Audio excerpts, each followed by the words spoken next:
I thought signing mortgage papers at my mother-in-law's dinner table was just routine. My wife smiled.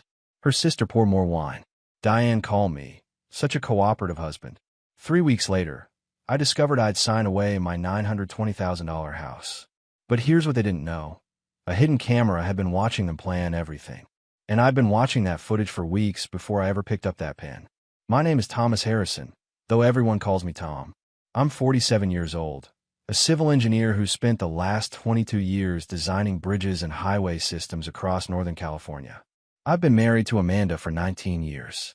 We have 2 kids, Brandon, who just turned 17 and is looking at colleges, and Lily, our surprise blessing who's 4 years old and has her mother's blue eyes. 3 months ago, we bought our dream house in Mill Valley. $920,000 for a craftsman-style home with a view of the bay. Amanda found it, fell in love with it, and her mother Diane offered to help with the down payment. A generous loan, she called it. Family helping family. I thought we were building our future. Turns out, I was funding my own destruction. The phone rang on a Tuesday afternoon in late October. I was in my home office, reviewing structural plans for a new overpass project in Sacramento, when an unknown number lit up my screen. Normally, I'd let go to voicemail, but something made me answer. Mr. Harrison? Thomas Harrison. The voice was older, male, careful. Speaking. My name is George Hamilton. I'm the previous owner of your home on Cascade Drive. I sat up straighter. Mr. Hamilton, is everything all right? Is there a problem with the house? Not with the house exactly. He paused, and I heard him take a breath. Mr. Harrison, I need to tell you something, and I need you to listen carefully. When I sold you the property, I thought I disconnected all the security systems. But I made a mistake.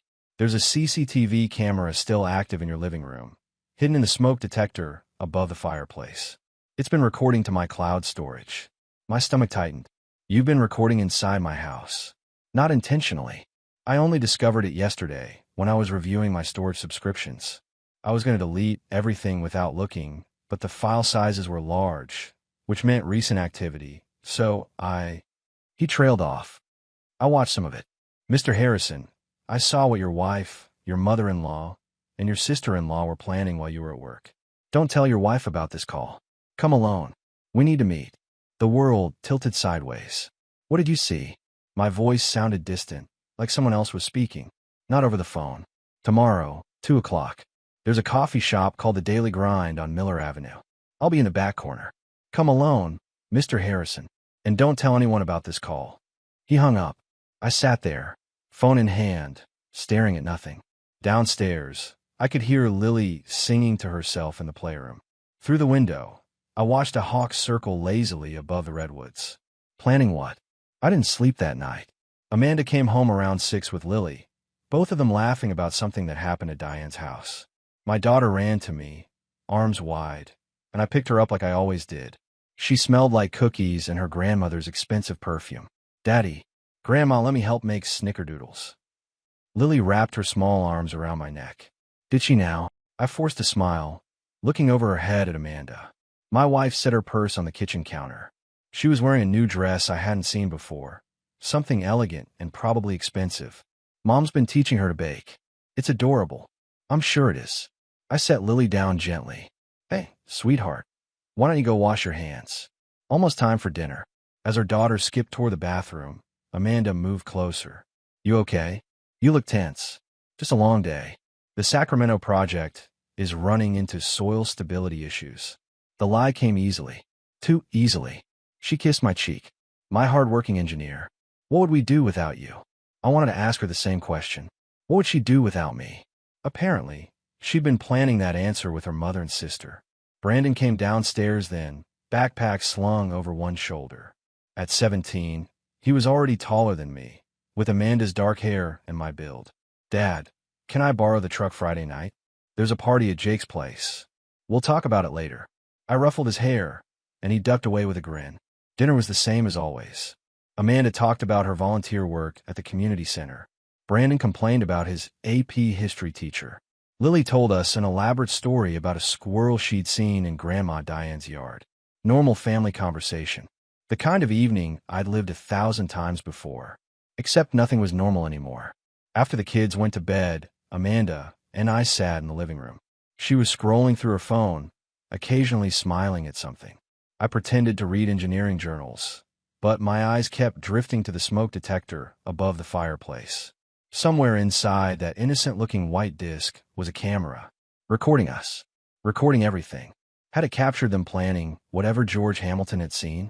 Were there videos of my wife, her mother, and her sister sitting in this very room, discussing how to destroy me? Tom, Amanda's voice pulled me back. Yeah. You're staring at the ceiling. What's so fascinating up there? I looked at her, really looked at her. She was beautiful at 39, maybe more so than when we'd met. Laugh lines around her eyes, a confidence she hadn't had in her 20s. I'd watched her grow into the woman she was. I'd supported her through everything. Her father's death 3 years ago. Her struggles with postpartum depression after Lily. Every challenge, every triumph. And she was planning something. With her mother. With her sister. Just thinking about the smoke detector, I said carefully, should probably check the batteries. They're fine. The house is only 3 months old, remember? She set down her phone. Are you sure you're okay? You've been distant all evening. I'm fine. I stood up. Just tired. I think I'll head to bed early. I'll be up soon. Just want to finish this article. I climbed the stairs, each step feeling heavier than the last. In our bedroom, I stood at the window, looking out at the lights of Mill Valley below. Somewhere out there, George Hamilton had footage that would apparently change everything. Tomorrow at 2 o'clock, I find out what my wife had been planning. Tomorrow, I'd learn what my marriage really was. But tonight, I had to sleep next to her. Had to pretend everything was normal. Had to be the Tom Harrison she expected me to be. I undressed mechanically, brushed my teeth, climbed into bed. 20 minutes later, Amanda joined me. She curled against my side like she had for 19 years. Love you, she murmured, already half asleep. Love you too, I whispered to the darkness, and wondered if either of us meant it anymore. I told Amanda I had a site inspection in Sacramento. Left the house at noon, kissed Lily goodbye, waved at my wife who was already texting someone. 20 minutes later, I pulled into the parking lot of the Daily Grind. George Hamilton was waiting in the back corner booth, laptop open, coffee untouched. He was late 60s, gray hair, the weathered face of a man who'd seen too much. Mr. Harrison. He stood, shook my hand. I wish we were meeting under better circumstances. I slid into the booth. Show me what you have. He turned his laptop toward me. I installed that camera 5 years ago after break-in. Hid it in the smoke detector. When I sold you the house, I thought I disconnected everything. He paused. I was wrong. The video started playing. Sharp quality. Too sharp. My living room in perfect detail. Amanda, Diane, and Karen sitting around the coffee table like old friends at brunch. So we're all agreed. Diane's voice came through clearly. Once the house is in Amanda's name, we proceed. My hands gripped the table edge. Karen leaned forward. You're sure Tom won't notice the title transfer? Amanda laughed. My wife actually laughed. Tom pays attention to bridges, not legal documents. He just signs wherever I point. He trusts me completely. The words hit like a hammer to the chest. George paused it. There are 2 more recordings. This one is from 2 weeks ago. Keep going. Diane shuffled papers. This is the quitclaim deed. Once he signs this, the house transfers entirely to you, Amanda. Jeffrey says we can disguise it as refinancing paperwork. Jeffrey Pierce, Diane's attorney. The one she'd insisted we use. And the loan documents. Amanda asked. Already prepared, Diane said. Backdated to show I loaned you $400,000 3 years ago. This proves the house was purchased with my money, making it your separate property in the divorce. Divorce. Karen giggled. It's almost too easy. It's justice, Diane snapped. Tom has held Amanda back for years. His middle-class mentality, his refusal to accept help from family. He's dead weight. I watched Amanda nod, the mother of my children, nodding as her mother called me worthless. What about Brandon and Lily? Karen asked. The kids will adjust, Amanda said. Lily's too young to understand. Brandon's almost 18. You'll get primary custody easily, Diane added. With the house in your name and my support, no judge will separate the children from their mother. George stopped the video. I'm sorry, Mr. Harrison. I couldn't speak. Couldn't process this. 19 years of marriage. 2 children. Planning to steal everything and discard me like garbage. How long have they been planning this? I finally asked. At least 6 weeks based on the footage. Maybe longer. He handed me a flash drive. Everything's on here. You need an attorney. A good one. I took the drive, felt its terrible weight. One more thing, George said. In the last recording from 4 days ago, they mentioned getting you to sign this weekend. Whatever they're planning, it's happening soon. This weekend. Saturday. I stood, legs unsteady. Thank you for warning me.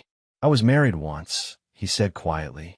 My wife's family did something similar 30 years ago. I lost everything because no one warned me. His eyes met mine. Don't let them win. I walked out into the afternoon sun, got in my truck, and sat there for 20 minutes.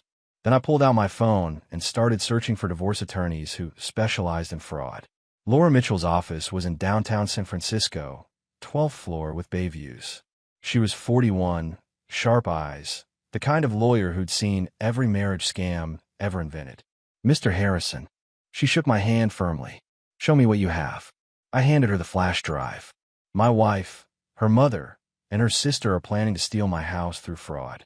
They're going to trick me into signing a quitclaim deed, then file for divorce. She plugged in the drive and watched the first video in silence. When it ended, she leaned back. This is excellent evidence. But we have a problem. California is a two-party consent state. This recording is technically illegal. My heart sank. So we can't use it. I didn't say that. The previous owner installed it legally for security. He forgot to disconnect it. That's negligence, not criminal intent. And he reported evidence of a crime to the victim. She tapped her pen. Here's what we do. We build a parallel case. Use what you know to gather legitimate evidence. Let them think their plan is working while we prepare to destroy them. You want me to sign the papers? First, you're going to sign something for me. She pulled out a document. This is a sworn declaration stating you were deceived, that you believed you were signing refinancing paperwork, that you trusted your wife and had no reason to suspect fraud. I read it carefully. My engineering background made me cautious. This protects me. This establishes your state of mind before the fraud. When they claim you knew what you were signing, we have proof you didn't. She slid it toward me. We're documenting their intent and your innocence. I signed it.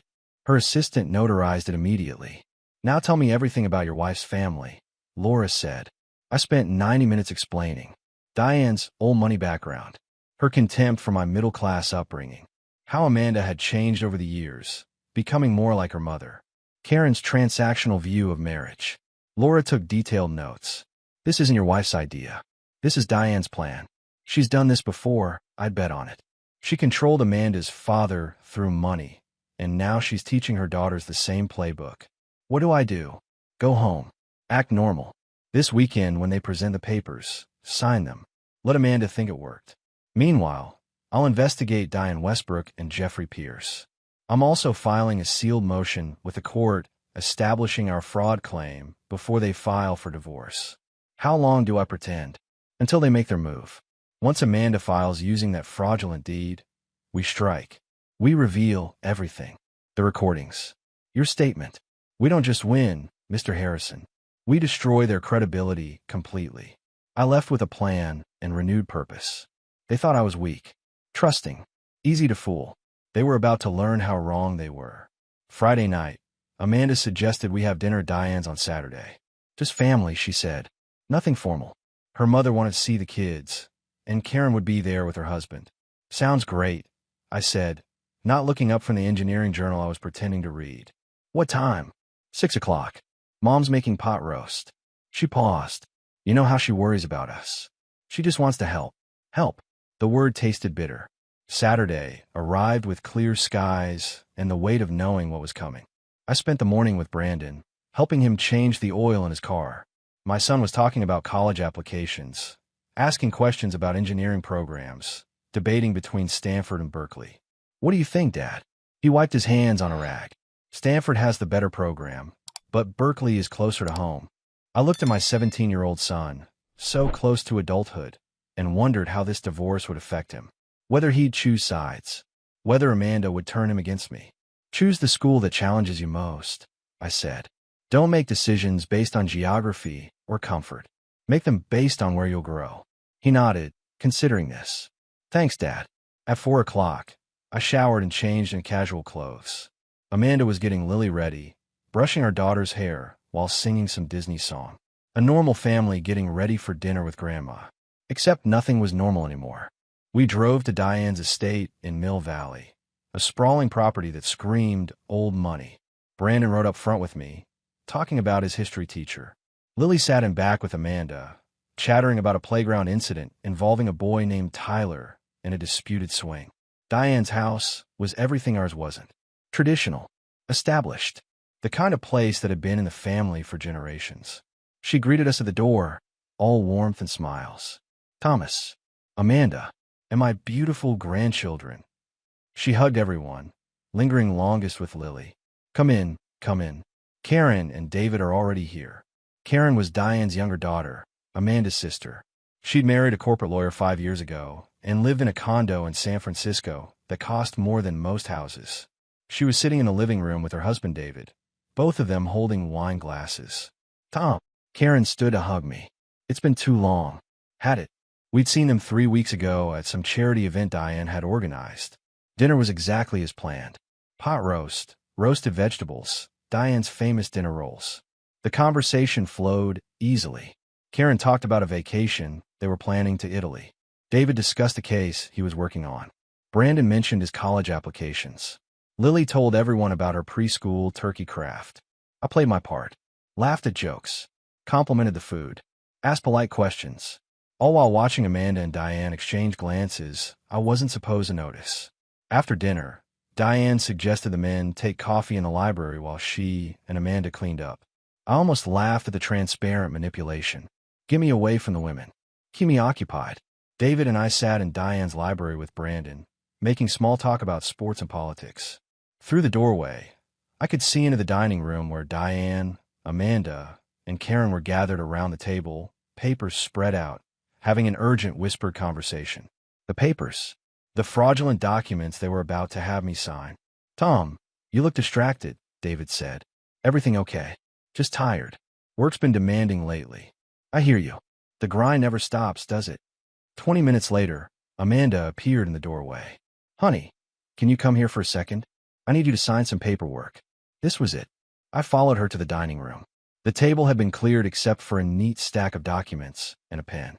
Diane stood on one side, Karen on the other, both smiling encouragingly. What's this? I asked, keeping my voice casual. Just some refinancing paperwork, Amanda said smoothly. Remember we talked about lowering our monthly payment? I finally got everything organized. I just need your signature on a few forms. I picked up the first document. It looked official. Mortgage company letterhead. Dense legal language. The words refinancing and monthly payment prominently featured. Buried in the middle of page 3 was the quitclaim deed. The document that would transfer my house entirely to Amanda's name. The foundation of their fraud. I'd reviewed this exact document with Laura Mitchell 2 days ago. She'd show me exactly where to look, what to watch for. We'd practiced this moment. Where do I sign? I asked. Amanda's relief was almost palpable. Just here, and initial here. She pointed to the signature lines with a manicured finger. I signed. Thomas Harrison. 3 times. Smooth and easy, like I'd done it 1,000 times before. Perfect, Diane said, gathering the papers quickly. That's done. Now who wants dessert? I made apple pie. Just like that.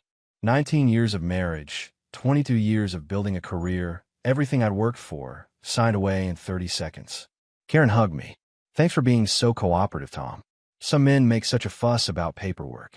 It's just refinancing, I said. No big deal. We had dessert. Apple pie with vanilla ice cream. Diane asked Brandon about his college plans. Amanda played with Lily. Everything normal and pleasant and utterly false. I played my role perfectly. The trusting husband. The man who signs whatever his wife puts in front of him. The fool they thought I was. But in my pocket was my phone, and in my phone was Laura Mitchell's number. And on Monday morning, we begin documenting everything they'd just done. Let them think they'd won. Let them celebrate their successful fraud. The reckoning was coming. Sunday morning, Amanda was in an unusually good mood. She made pancakes for breakfast, sang along to the radio, kissed me more affectionately than she had in months. The successful execution of her plan had energized her. I'm so glad we got that paperwork done, she said, flipping pancakes. One less thing to worry about. Yeah, I said. Good to have a handle. Brandon came downstairs, still half asleep. What paperwork? Just boring refinancing stuff, Amanda said quickly. Nothing important. I watched my son pour orange juice, oblivious to what had just happened to our family. In a few weeks, maybe a month, his mother would file for divorce. His world would shatter. And I was powerless to warn him because doing so would compromise Laura's strategy. That afternoon, I told Amanda I needed to run to the office to check on some project files. Instead, I drove to a coffee shop 3 towns over and called Laura Mitchell from my truck. Mr. Harrison, she answered on the second ring. I've been waiting for your call. I signed the documents last night, exactly as we discussed. Good. How'd it go down? I described the evening in detail. The family dinner. The casual presentation. Amanda's smooth explanation. Diane and Karen's presence as witnesses to my supposed compliance. Laura was typing as I talked. Perfect. This actually strengthens our case. They staged it as a family gathering to make it seem natural. The presence of your sister-in-law and mother-in-law demonstrates coordination. We can use that. What happens now? Now we wait. They'll need time to process the deed transfer, maybe 2 weeks. Then they'll likely wait another couple of weeks before filing for divorce to avoid the appearance of coordination. That gives us roughly a month. A month of pretending. A month of lying next to my wife, knowing she was planning to destroy me. In the meantime, Laura continued, I need you to do something. Start documenting everything. Every conversation with Amanda about finances. Every interaction with Diane. Every text message. Keep a journal with dates and times. We're building a timeline of their fraud. Understood. Also, I've been researching Diane Westbrook. Your mother-in-law is interesting. Very interesting. How so? She's been married twice. Her first husband, Amanda's father, died 20 years ago. Heart attack at 53. Left her everything despite having been married for 30 years. I'm still digging, but preliminary records show a property transfer pattern similar to what they're doing to you. My hands tightened on the steering wheel. She's done this before. Possibly. I'm trying to locate the first husband's family, see if anyone will talk. If we can establish a pattern of behavior, it makes our case even stronger. We talked for another 20 minutes about strategy and next steps. When I hung up, I sat in my truck watching people come and go from the coffee shop.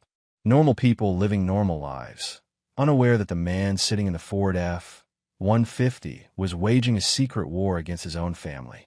I drove home to find Amanda and Lily in the backyard. My daughter was on her swing set while Amanda worked in the garden. A picture-perfect scene of domestic tranquility. Daddy, Lily called. Push me higher. I spent the next hour pushing my daughter on the swing, listening to her laugh, trying to memorize the sound. In a month, maybe less, this would all change. Custody arrangements. Visitation schedules. Lawyers arguing over who got Christmas morning. That night, after the kids were asleep, Amanda curled up next to me on the couch. I've been thinking, she said, maybe we should take a vacation. Just the 2 of us. My mom could watch the kids. We could go somewhere romantic. Reconnect. While she was planning to divorce me. That sounds nice, I lied. Where were you thinking? Maybe Napa? Wine country. Nice restaurants. We could do a spa day. Let me check my work schedule. The Sacramento project is in a critical phase. She kissed my cheek. You work too hard. You need to relax more. I pulled her closer, played the role of the loving husband. But inside, I was counting down days. Documenting. Preparing. Monday morning, I started keeping the journal Laura had requested. Every interaction. Every conversation. Building evidence. Amanda met with Diane twice that week. Just lunch, she said. Mom's been lonely since Dad died. I noted the dates and times. Wednesday, Amanda came home with new clothes. Expensive ones. Designer labels I couldn't afford on my salary. Mom took me shopping, she explained. An early birthday gift. Her birthday wasn't for 5 months. I photographed the receipts she'd left on the counter. Added them to the file. Thursday, I received an email from Brandon's school. Amanda had updated his emergency contact information, removing me as the primary contact and adding Diane instead. I forwarded the email to Laura with a single word. Evidence. By Friday, I had a detailed record of Amanda's movements, her spending, her coordination with her mother. Every piece another brick in the wall we were building. That evening, Amanda suggested we have a family movie night. We made popcorn, piled onto the couch, and watched some animated film Lily had chosen. Brandon sat on one end, scrolling through his phone. Lily nestled between Amanda and me. My wife held my hand, laughed at the movie's jokes, played the part of the happy mother and devoted wife. I watched her perform and wondered when she'd become such an accomplished liar. Or had she always been this way, and I'd just been too trusting to notice? The movie ended. We put Lily to bed together, Amanda reading a story while I tucked in the blankets. Our daughter's eyes grew heavy, her small hand clutching her favorite stuffed elephant. "Love you, Daddy," she murmured. "Love you too, sweetheart." In 3 weeks, maybe 4, Amanda would file for divorce. She claimed the house was hers. She'd fight for primary custody of this beautiful little girl who trusted both her parents completely. But this time, unlike Diane's previous victims, she was facing someone who knew what was coming, someone who'd prepared, someone who wasn't going to roll over and accept defeat. Let her file. Let her think her plan had worked. The truth was waiting. 3 weeks into my performance, Laura Mitchell called with news. "I found someone," she said without preamble. Victoria Ashford, Diane's daughter from her first marriage. I was sitting in my truck during lunch break, parked in an empty lot away from the construction site. "Diane has another daughter." Had. Victoria was cut off from the family 25 years ago. She refused to divorce her husband when Diane demanded it. "Your mother-in-law doesn't tolerate disobedience." My hands tightened on the steering wheel. Is she willing to talk? More than willing. She's been waiting years for someone to challenge her mother. She has documents, Tom. Financial records, legal papers, evidence of what Diane did to her father. Amanda's father? No. Diane's first husband. Victoria's father. He died 30 years ago at 52. Heart attack officially. But the stress of losing everything he'd built probably contributed. Victoria watched her mother systematically strip her father of his assets, using the exact same playbook they're using on you. I sat in silence, processing this. When can I meet her? Tomorrow. She lives in Sacramento. I've arranged a meeting at my office at 2 o'clock. The next afternoon, I told Amanda I had a project meeting in San Francisco. Instead, I drove to Laura's office and met Victoria Ashford. She was 53, professional, carrying herself with the dignity of someone who'd survived a war. We shook hands, and I saw recognition in her eyes. She'd seen what I was going through, because she'd watched it happen to her father. "Mr. Harrison," she said, "thank you for fighting back. Someone needs to stop her." We sat in Laura's conference room, and Victoria opened a box she'd brought. Inside were files dating back 3 decades. My mother married my father in 1968. He was a good man, kind, hardworking. He owned a small manufacturing company. Not wealthy, but comfortable. She pulled out financial documents. Within 5 years, she'd convinced him to put major assets in her name. "For tax purposes," she said, "to protect the family." Laura was taking notes. "And your father agreed?" "He trusted her completely. Just like you trusted Amanda, Mr. Harrison." Victoria's eyes met mine. By the time he realized what was happening, it was too late. She filed for divorce in 1978, claimed everything was her separate property, left him with almost nothing. What happened to him? He tried to fight it, spent 2 years in court, drained his savings on legal fees. The stress destroyed his health. Heart attack in 1980. Her voice remained steady, but her hand shook slightly. My mother remarried 6 months later. Amanda's father. Another good man she could control. Did she do the same thing to him? I asked. Not exactly. She'd learned from the first divorce. This time, she set up the financial structure from the beginning. Prenuptial agreements, separate property designations, loans that were really gifts. When he died 3 years ago, everything was already hers legally. Laura leaned forward.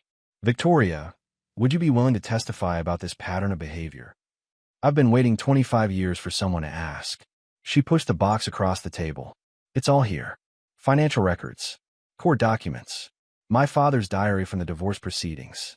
Everything you need to prove this is what she does." I looked through the files. Property transfers, quitclaim deeds, backdated loans. The same scheme they were running on me, documented in faded papers from decades ago. "Why did she cut you off?" I asked. Victoria smiled sadly. "Because I married for love instead of money. My husband was a teacher. Solid, dependable, not wealthy. Mother demanded I divorce him and marry someone more suitable. When I refused, she declared me dead to the family. I haven't spoken to her or Amanda in 25 years. Amanda knows about you. She was 5 when Mother erased me from family history. She probably doesn't remember I exist. Victoria stood, walked to the window. I tried to warn Amanda's father once. Sent him a letter after they'd been married 10 years. He never responded. Mother probably intercepted it. Laura was organizing the documents Victoria had brought. This is exactly what we need. It establishes a pattern. Shows this isn't a one-time mistake, but a systematic approach to relationships and marriage. There's something else, Victoria said. Mother keeps detailed records. Financial journals, property documents, everything.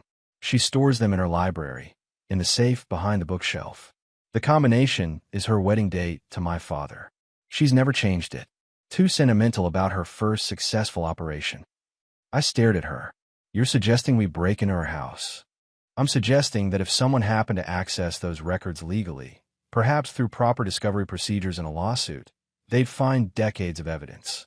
Victoria handed me a piece of paper. That's the combination. Do with it what you will. We talked for another hour. Victoria shared stories about her father, about watching Diane manipulate and control, about the warning signs she wished she'd been able to give someone. When she left, Laura and I sat in silence. That's our silver bullet, Laura finally said. A daughter willing to testify against her own mother. Documentation of the same fraud pattern. This isn't just about your case anymore, Tom. This is about stopping someone who's been doing this for 30 years. I drove home with Victoria's box of evidence in my truck, and a new understanding of what I was really fighting. This wasn't just about my house or my marriage. It was about breaking a cycle that had destroyed multiple families across 3 decades. That night, Amanda mentioned casually that she was meeting with Diane tomorrow to discuss holiday planning. That's nice, I said. Tell her I said hello. I didn't mention that I'd just met her firstborn daughter, the one she'd erased from history. Some secrets were worth keeping. Brandon came to me on a Thursday evening. I was in the garage, organizing tools, when my son appeared in the doorway. Dad, can we talk?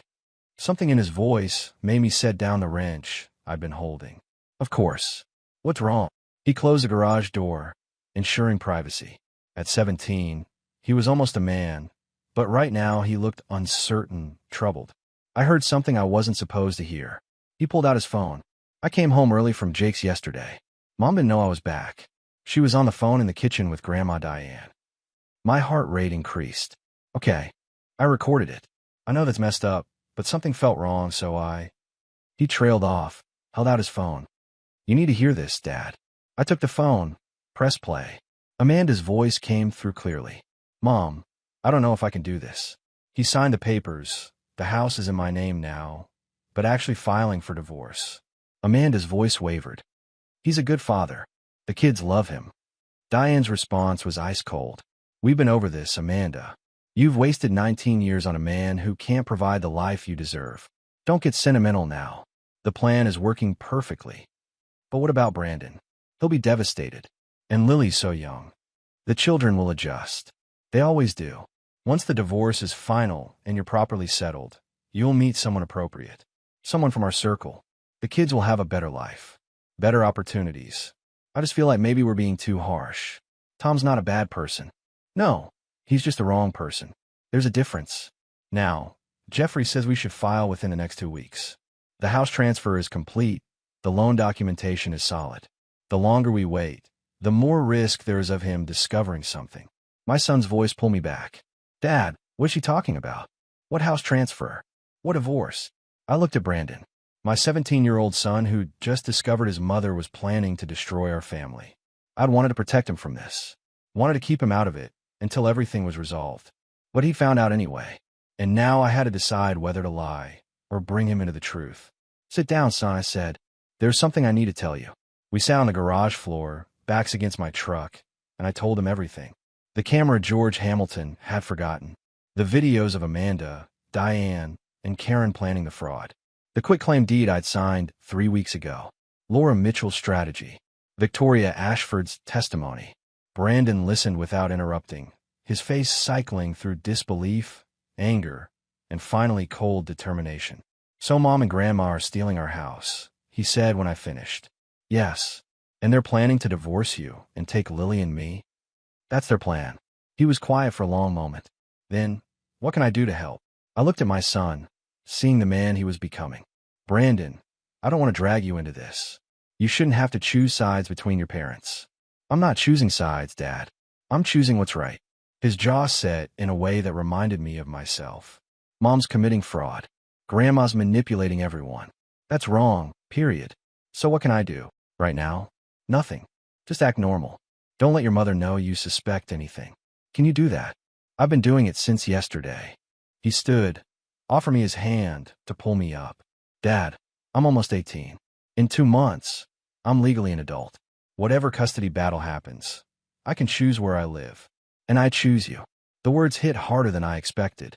Son, no, listen. I've watched you work your whole life to provide for us. You've been at every school event, every sports game, every important moment. You've never asked for anything except for us to be happy. His voice was firm. Mom's planning to take everything from you. I'm not going to let that happen without fighting back. I pulled him into a hug. My son, almost a man, standing with me instead of against me. Thank you, I said.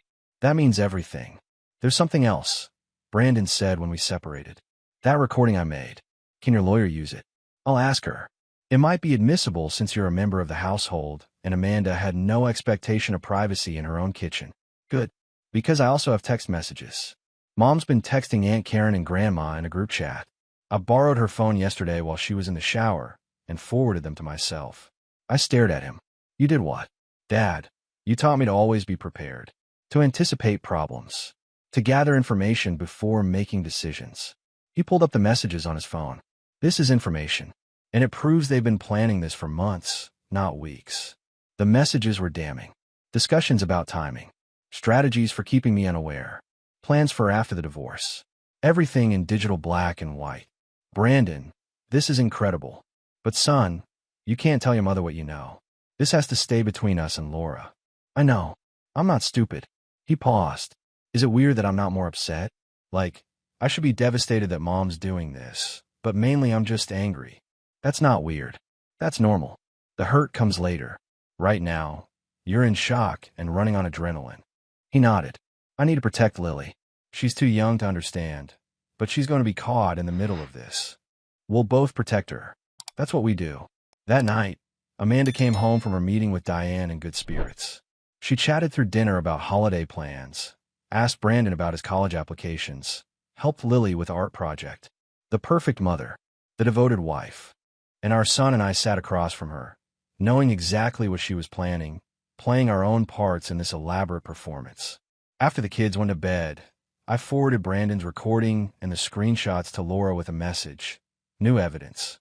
My son found this. Let me know if it's usable. Her response came within minutes. This is gold. Your son just made our case airtight. 2 weeks until Amanda planned to file for divorce. 2 weeks until everything came out. I could wait 2 more weeks. 2 weeks after Brandon's discovery, Amanda announced she needed to talk. We were sitting in the living room after the kids went to bed. She looked nervous, her hands twisting together. Tom, I need to be honest with you about something. Here it was. The moment we've been waiting for. What is it? I kept my voice neutral. I've been unhappy for a while now. I didn't want to admit it, but... She took a breath. I think we should separate. Maybe divorce. I'll let silence hang between us. Where is this coming from? I've been doing a lot of thinking. We're different people than when we got married. We want different things. I think it's better for everyone if we end this now, while we can still be civil. What about the kids? They'll adjust. Kids are resilient. And it's better than staying in an unhappy marriage. She reached for my hand. I let her take it. I've already talked to an attorney. I'm filing the papers tomorrow. I wanted to tell you myself first. That's thoughtful, I said flatly. The house will stay with me. My mother's loan covered most of the down payment, so legally it's my separate property. But you'll get fair visitation with kids. My attorney says we can make this easy. Easy. She was stealing my house and planning to take my children, and calling it easy. I see. I stood. Thank you for telling me. She looked surprised. That's it. No fight. No argument. What will be the point? You've clearly made up your mind. You've already talked to an attorney. The papers are being filed tomorrow. I met her eyes. Sounds like this is happening whether I want it or not. Relief flooded her face. Tom, I appreciate you being mature about this. Really, a lot of men would make this ugly. I'm not a lot of men. The next morning, I called Laura Mitchell. She told me last night. Said she's filing today. Perfect. As soon as the petition is filed, we move. I've already prepared everything. The moment those papers are submitted to the court, we file our response with all the evidence. The recordings, Victoria's testimony, Brandon's audio, everything. And then we request an emergency hearing. Fraud allegations trigger immediate judicial attention. We'll be in front of a judge within a week. Amanda left the house at 10 a.m., dressed professionally, off to file papers that would end our marriage and steal my home. I went to work, put in my hours, and waited for Laura's call. It came at 3 p.m. It's filed. I've submitted our response. Emergency hearing is scheduled for next Tuesday. Tom, it's time to tell Amanda you know. That evening, when Amanda came home smiling, I handed her a document. What's this? She asked. My response to your divorce petition. You should read it. She opened it, and I watched the color drain from her face as she read. Fraud allegations. Evidence of conspiracy. Witness testimony. Request for criminal investigation. What is this? Her voice shook. Tom, what did you do? I protected myself. Did you really think I wouldn't find out? That I'd just sign away my house and let you take everything? You knew? This whole time you knew. Her hands were trembling. Yes. And so does the court. So does my attorney. So do several witnesses who will testify about your mother's pattern of doing this to men. I picked up my truck keys. I'm staying at a hotel tonight. My lawyer will be in touch. I walked out, leaving her holding the papers that would destroy her plan. The emergency hearing happened 5 days later. Judge Patricia Simmons presided, a woman in her 60s known for zero tolerance for fraud. Amanda sat with Jeffrey Pierce, who looked like he wanted to be anywhere else. Diane was in the gallery, her face a mask of controlled fury. Karen sat beside her. Brandon had chosen to sit with me.